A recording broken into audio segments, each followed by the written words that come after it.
Elizabeth Jillick here with my co-anchor Amy Clausen. Tonight we are talking about a new invasive species epidemic, the Asian longhorn beetle. This new bug came from China on a shipment of cargo to different distribution plants in New York, New Jersey, and Chicago. They were allowed into the United States and are causing distress for many Americans. Now in the field with Trina Slavik is a distressed homeowner that has been affected by the bug. Hello, Elizabeth and Amy. I'm here with Dakota Farm Housington. Hello, Dakota. Hi, Trina. Dakota, would you please explain to us your bug infestation situation? Sure thing.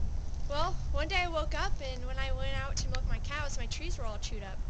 So I asked my neighbor Jim to come over and see what the problem was, and he said he learned about some kind of new Asian longhorn beetle infesting the land. Do you mind if we take a look at your trees to see the damage? Sure thing. Right over here. Wow, Dakota. If you look right here, you can see one of the holes from the Asian longhorn beetles. It's commonly known that once these beetles infest a tree, they lay their eggs on the inside, and the only way for them to get out is to chew through the timber. These Asian longhorn beetles really disturb my landscape. They sure do, Dakota. They sure do. Back to you, Elizabeth, in the studio. Thank you so much for that insight on the situation. That is really awful.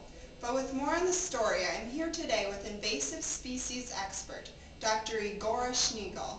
Thank you for being with us, Doctor. Thank you for having me. I would like for you to begin with a little background information regarding the Asian longhorn beetle, please. Well, the scientific name for them is Enoplifora glabripennis. They are native to eastern China. They're often found in hardwood trees, and they are hard to detect once inside the wood. They usually go in to lay their eggs, and the eggs hatch inside of the wood and must chew their way out, ruining the wood. Well, what exactly can we do? We have several options. The most proven way to eliminate these beetles is to simply destroy the trees where they're living, such as burning and chipping the trees and grinding the stump. This seems effective but quite destructive.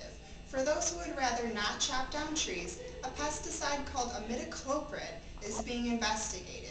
It can prevent the spreading of beetles since it is applied to the trunk of the tree.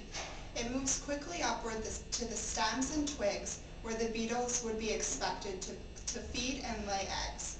Doctor, could you explore the benefits of both options for our viewers? Of course. Clear cutting is the only sure way to eliminate the beetles, but the trees must suffer, and so must the homeowners' landscapes. Imidacloprid is a neuroactive insecticide, which simply means that it is affecting the neurons in the beetle's thyroid glands, causing death. Since the Asian longhorn beetles aren't new, the pesticide is still under investigation. Thank you for that insightful information. Now I will be talking to Genevieve McBride from the Americo Distribution Center. Welcome, Genevieve. Thank you for having me, Elizabeth. Can you please inform us regarding the arrival of the Asian longhorn beetle? Of course. These beetles arrived on a shipment from Eastern Asia. They were hidden in the sawdust used as a cheaper alternative to insulation, primarily for packaging purposes. This sawdust was a wonderful alternative until we realized that it was infested with Asian longhorn beetles. Is this because of their affinity for wood? Yes, it is. Without it, they cannot survive. Once they unknowingly arrived in packages, they dispersed throughout the nation in search of more trees to live off of, wreaking havoc on the economy. Can you go into more detail about the economic situation? Damage from these bugs can ruin lumber, hurting the lumber industry, maple syrup production, tree nurseries, and even fruit and tourism businesses. Some economists estimate that the cost could potentially reach up to $41 billion in losses. Do you agree with this figure? Yes, it could reach up to $41 billion if these bugs are not stopped. Thank you, Genevieve. You've heard it here first on WXYZ Channel 9 News. Stay tuned for Allie Williams' Weather Report.